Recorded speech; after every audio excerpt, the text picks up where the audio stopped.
اس کے اندر جلد دوم میں احتجاجات امام حسن میں یہ روایت جو بارہا اس کا متن تفصیل کے ساتھ آپ مومنین کی خدمت میں پڑھا ہے، موجود ہے، آپ رجوع کر سکتے ہیں کتاب کی طرف بھی اور اس گفتگو کی طرف بھی۔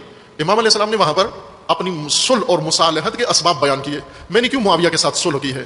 فرماتے ہیں اس لیے صلح کی ہے کہ دو اغتیال، دو منصوبے، دو پلاننگ میرے سامنے آئی، میں نے دیکھا کہ دو منصوبے ہیں، ایک میرے دشمن کی اور ایک میرے ساتھیوں کی۔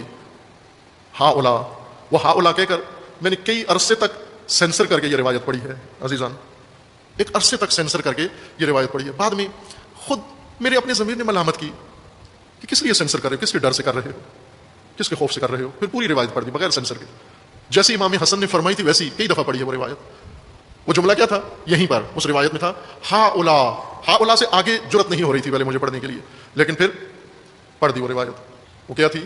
ہا اولا الذین یقولون انہم شیعتنا، یہ سب جو کہتے پھرتے ہیں کہ یہ میرے شیعہ ہیں، پھر ان کا اغتیال، ان کا منصوبہ، ان کا دام فریب میرے سامنے آیا کہ یہ کیا سوچ رہے ہیں۔ پھر میں نے ان کا منصوبہ سوچا کہ یہ کیا سوچ رہے ہیں۔ دونوں کا جب میں نے درک کے پرکھا، موازنہ کیا، اپنے دشمنوں کا اور اپنے شیعوں کے دونوں کے منصوبے دیکھے، تو مجھے دشمن کا منصوبہ بہتر نظر آیا۔ کیوں؟ کہ میرے اپنے شیعوں نے میرے لیے جو منصوبہ بنایا تھا اس کے اندر بہت ذلت تھی، اس لیے میں نے یہ کتاب الاحتجاج میں ہے، کئی دفعہ روایت پڑھی ہے عزیزان ایمان۔ وہ کیا منصوبہ تھا کہ ہم امام حسن علیہ السلام کو پکڑ کے، گرفتار کر کے، رسیوں میں باندھ کے شامیوں کے حوالے کر کے معاوضہ لے لیتے ہیں، اس کے بدلے میں غنیمت لے لیتے ہیں، مال غنیمت لیتے ہیں، امام فروشی کرتے ہیں۔ اس سے آگے تو ہمارے پاس اور کوئی راستہ، ہمیں کوئی چیز متاع نہیں ہے بیچنے کے لیے، ہمارے پاس جنگ تو ہونی نہیں ہے، مال غنیمت ملنا نہیں ہے، شام کی طرف سے بھی کوئی ہمیں آفر نہیں ہوئی، آخری اب یہ اپنا لشکر بھی لوگوں نے لوٹ لیا، اس میں بھی کچھ نہیں بچا، آخری متاع ہمارے پاس یہی بچا ہے کہ امام کو دشمن کے حوالے کر کے اس کا معاوضہ لے لیں۔